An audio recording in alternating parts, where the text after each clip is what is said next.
Experience 21st century learning. Experience friendships that last a lifetime. Experience the world through international opportunities at West Virginia State University. Experience a dynamic learning environment with over 80 areas of study, intimate class sizes, and affordable tuition. West Virginia State University. Experience the power of education.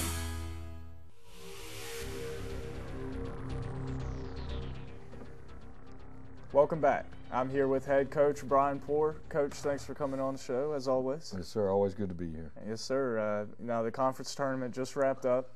You guys made it to the conference tournament championship game, lost to West Liberty, and West Liberty, played a really good game. Just talk about that game a little bit.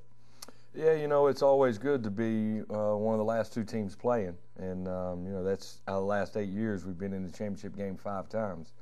Won 3 of them, so it's always good to be one of the last two. We certainly would have liked to have played a little better. We didn't make very many shots, and that really kind of led to some runouts and to some transition baskets for West Liberty, and they're an awfully good team. And anytime you let them have some easy shots, then you're really putting yourself at a disadvantage. So didn't turn out the way we wanted to, but it's always good to be playing on Saturday night. Yeah. And you got out to an early lead in that game. Then they tied it up. It was 19-19, and then they reeled off 3 consecutive three-pointers. Before that, they hadn't made a 3 yet in the ball game. What did you feel was the difference? You probably just said it with it was in transition. Yeah, I thought we started out great, and maybe fatigue a little bit. I don't know, and took a couple bad shots and some quick shots because we were feeling pretty good because we were scoring. And then that, like you say, led to some transition and some open threes for them. And once they got rolling a little bit, that momentum was really hard to stop.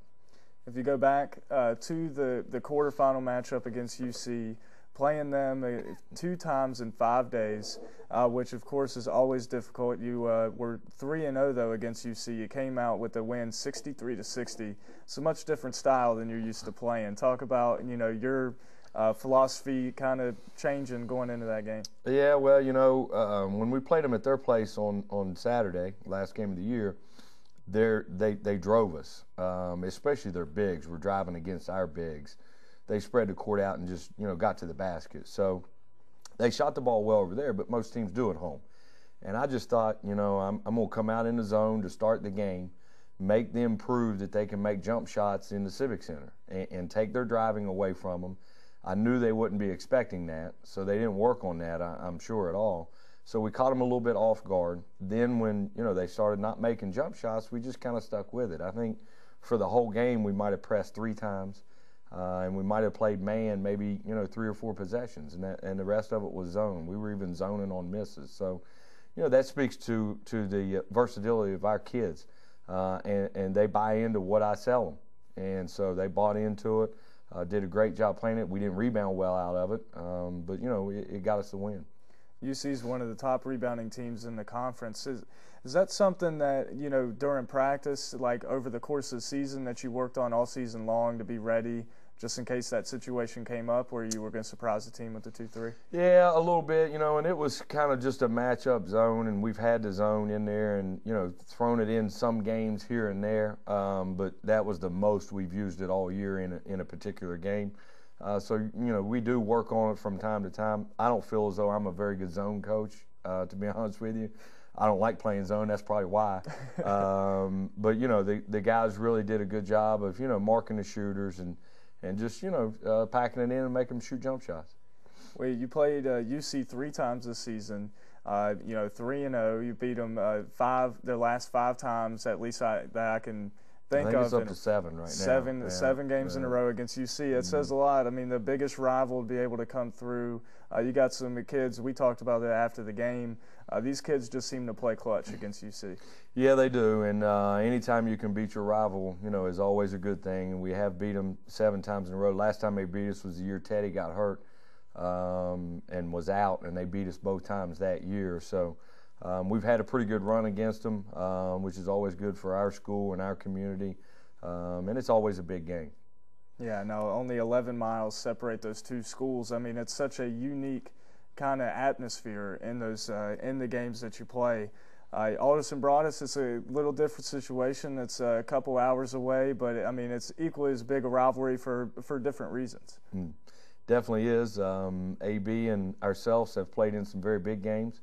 Tournament semifinals, championships, regional games, and conference regular season titles on the line and all those kinds of things. So it has developed into quite a rivalry over the last 7 or 8 years. And, I think Greg Zimmerman does a great job.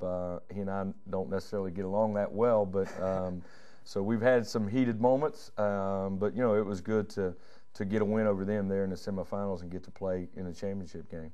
Yeah, and I've asked you about AB so much. 3 times in the last 4 years you played him in the conference tournament. You've played him in regional tournaments where, you get into the national stage.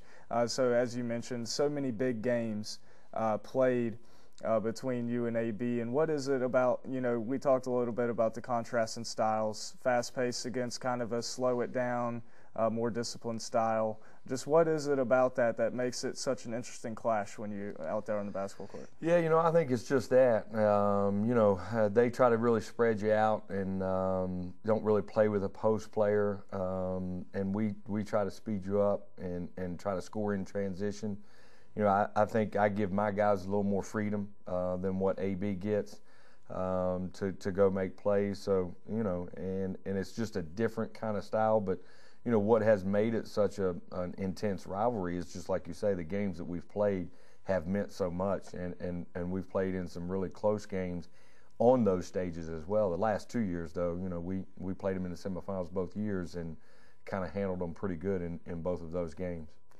Bo King put on a pretty impressive display of defense in the tournament and towards the end of the season, really all season long. I mean, the guy, put up incredible numbers with steals and things like that. So how good a job did Bo King do defensively in this tournament? Yeah, Bo, we always feel Bo's one of our best on-ball defenders, if not our best. And, when you can keep him from gambling and all those kinds of things and getting out of position, then, he does a great job. But he's got great instincts, and he's got longer arms than what you think. So he reaches to balls that you really don't think he can get to. Even passes that you think you can get over his head.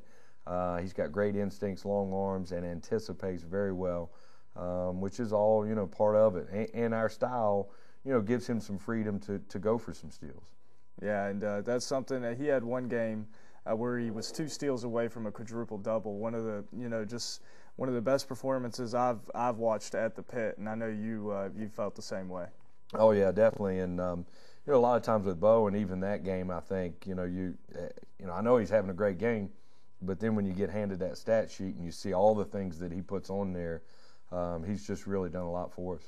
He was honorable mention this year when the All WVX selections came out.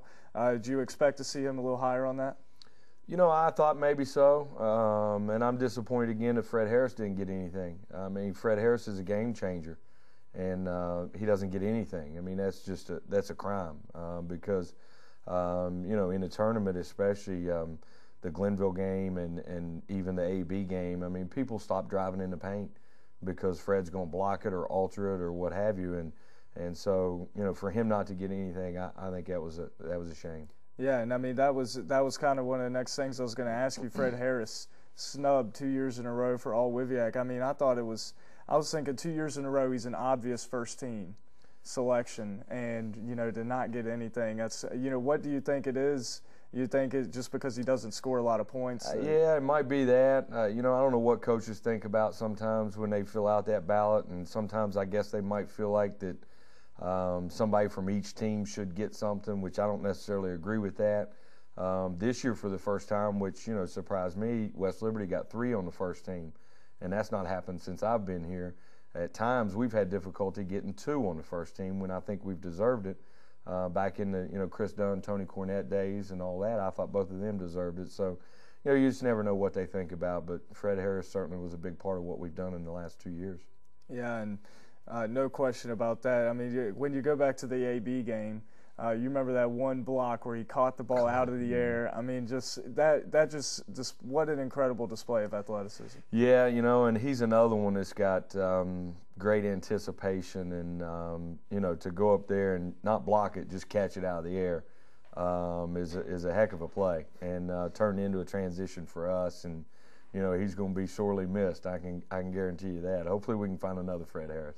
Yeah. Now, you kind of led me right into the next thing, recruiting. I know you're busy in the off season. Just what are your goals? I know you got a couple holes you need to fill. So what are your goals in recruiting? Yeah, we've got several holes that we've got to fill. You know, we've got to get us a shooter for sure.